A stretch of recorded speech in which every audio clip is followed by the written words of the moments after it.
All right, so what's your name? Lexi, Lexi. How old are you? 20. Where are you from originally? I'm from Boston. From Boston? Yeah. What are you doing all the way out here? Well, I was with my parents, and then our next relationship put me over here. Okay. So how long have you been out here? Since September, about September, beginning of September. September Yeah. last year? Yeah, last year, yeah. So what's your situation now? Are you homeless? Yeah, I am, yeah. How long have you been on the streets? Since February, I had a car that I was living in, but then lost that car, so then put me out here. How'd you end up on the streets though? Like, what Oh, caused you to be out here? Definitely not being able to pay rent, hold a job, and it was just downhill from there.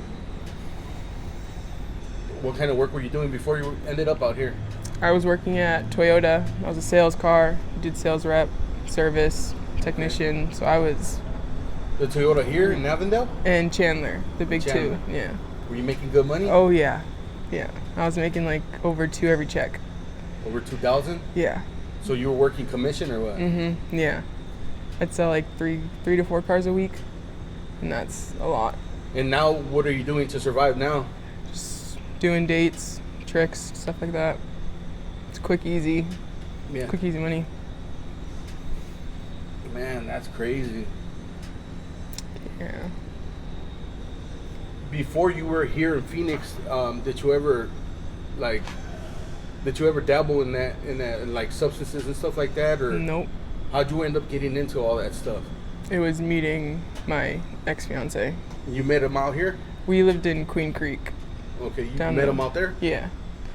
Yeah, and then he worked construction, so we were all around Arizona, and then came out here.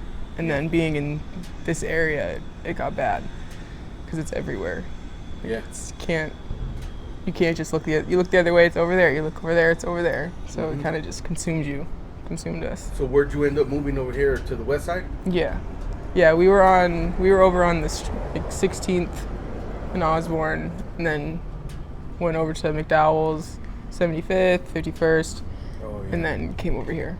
And I've Those are just the stayed spots here. right there. Yep. Yeah. So your boyfriend started messing around, or Yeah, was it so you or he- both so of you guys together? Yeah, so he cheated on me and relapsed with her, and then me being the young girl, I was like, oh, I'll do it so you're with me more and you want to spend time with me. So then obviously we got hooked on it, and then just never stopped. How was your childhood growing up? Did you ever have any of that stuff around you? My mom was a really heavy. I was taken away when I was 8, put in the foster system. Wasn't adopted until 2018, and then my dad was never in the picture, never there. How old were you at that time when you got adopted? I was 15, so like 14, 15. Yeah. So I always vowed I could never live the life my mom did, but I ended up doing the exact same thing. Did you get adopted by a good family? Oh yeah, absolutely. They could, yeah, yes.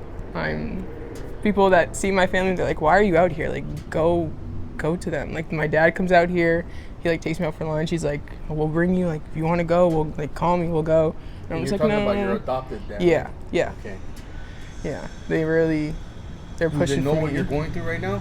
You stay in contact with them? Yeah, I try as much as I can, but Do they have like open doors for you if Oh, you yeah. wanted to go over there? yeah, they're like, the second you tell us you're ready, you want to go, you need something, call us. Like 2 a.m, we don't care, we'll answer. And how Like come you they're- don't do that? Instead of being out here struggling. I don't know. That's the thing. Like I want to, but it's like I don't want to. I don't know. Do you like this lifestyle? Part of me, yes, obviously, because I'm comfortable with it. Like it's how, but I know it's not where I should be. Yeah. Like I don't want to be known for being out here, staying out here. Yeah.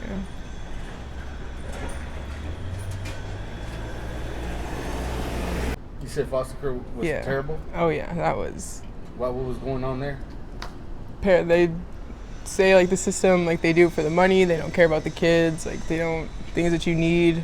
It takes forever to get things that like urgent things, documents, stuff like that, and just you're just really mistreated. And just kind of kind of like you're thrown in a jail. Like you're just thrown in there and they just don't. You're just another head. Where's your biological parents at? My dad, he's in Florida, and then my mom, she's in Massachusetts. Okay. Do you talk to them? Kinda. My mom, yeah, because obviously she knows what this is like, and she kind of helps me through it. But then my dad, he's like, what is wrong with you? Like, oh, it's all your mom. Like, it's all your mom's fault. It's her. I should have been there. All that. Yeah. That whole nine. Yeah. He wasn't there growing up? Nope. He was in prison for like 17 years. So that's my whole life. Are you an only child? Fully biologically, yeah, but he has like 6 other kids and my mom has 1. Okay. Yeah. What's your ethnicity? Black and white. Who's black and who's white? Dad's black. Dad's black, mom's white. Okay. Yeah.